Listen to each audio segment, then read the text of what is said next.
what can businesses do now, going back to what you were talking about, Jason, what can they do now to get themselves ready for the 2032 Olympics? And the reason why I asked that is because I must admit, when the topic first came up in my mind, I thought to myself, well, it's 11 years to go, so let's talk about it in 5 years' time. Since then, I found out that the planning part of this started in 2015 with the local mayors. So that's already been 5 years in the making.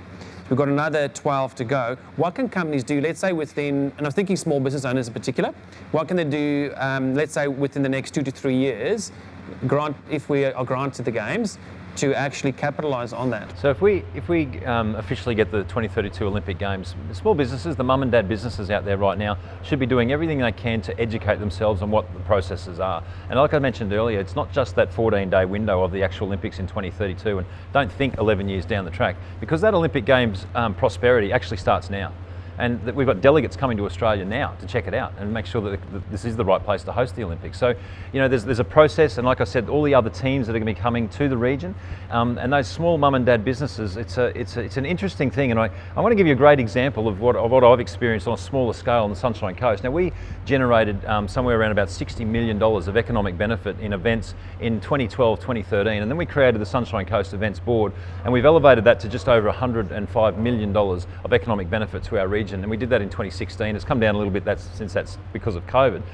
But the small businesses were going, Jason, how come you're trying to bring all these events to town? And, you know, how do we get the capitalisation of it? You know, you're feeding the cafes, the restaurants, the accommodation houses, you know, the tourist spots, they're all getting the dollars.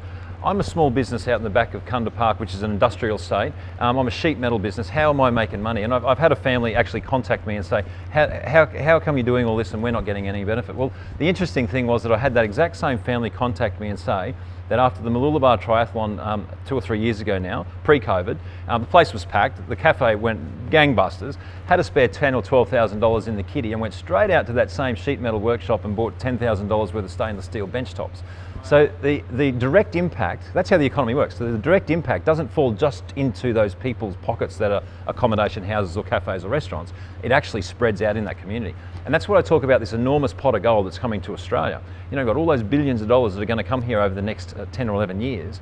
The small businesses, the mum and dad businesses have to work it out, and that starts with education.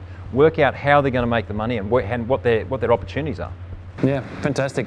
So, Shaun, you've been involved with numerous Olympics in the past in different capacities. And again, thinking from an architectural perspective, that's well in advance before any ground's broken, so to speak. What other things are Populous working on currently around the games that you can share with us? Around the Brisbane Olympic Games?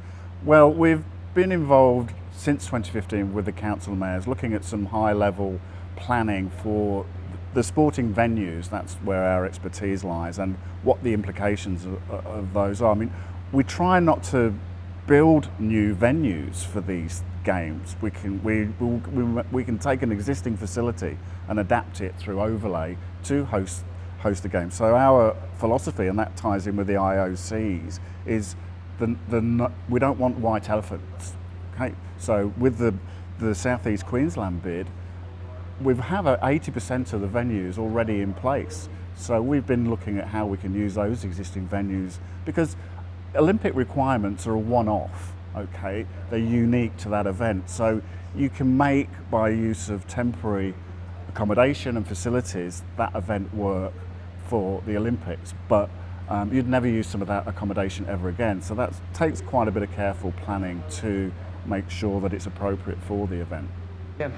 And so is there a long-term view then when you're designing venues in terms of how those venues will be used post the games, because there's such a difference in terms of the use of it? Absolutely. So this word legacy, it comes up again. So what we do really as designers is reverse engineer things, if that makes sense. So we look at the post-event use of a facility and then think about how we can adapt it for the Olympics, not the other way around. And we've found that that's the most successful way and most economic way of doing these things.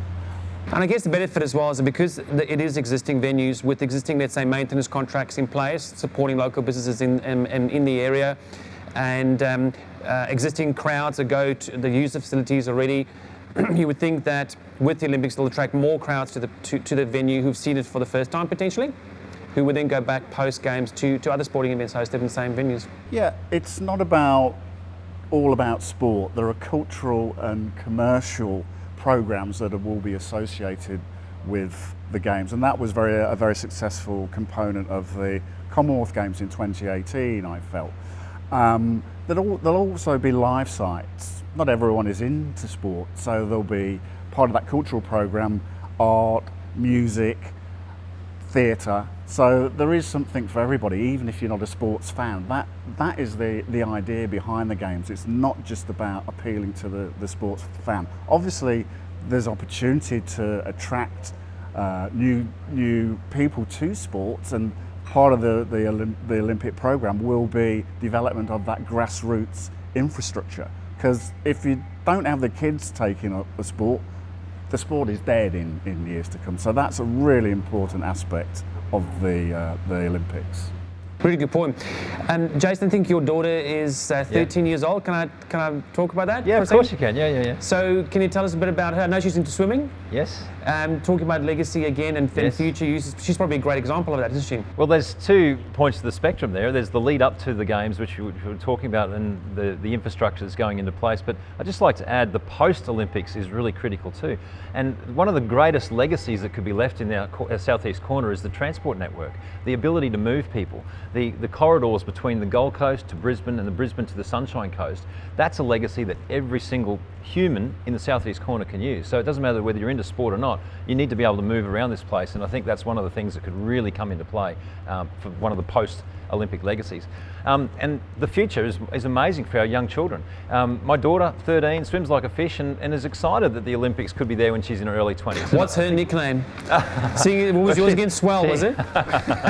Well, she gets JJ a lot, but I call her Buddy. She's my little buddy, and she swims like a fish, and she can out body surf me now, so it's a pretty impressive feat for when she's a 13-year-old girl. But, you know, the opportunities are there right now. You know, Ian Thorpe became a household name at the Sydney 2000 Olympics. He was a household name around the planet. He probably made more money offshore than he did in Australia. And the irony of that is that it all came from his hometown in Sydney. And there's going to be kids that are floating around the southeast corner of Queensland right now that will be our next Ian Thorpe, 30-something years later, 32 years later.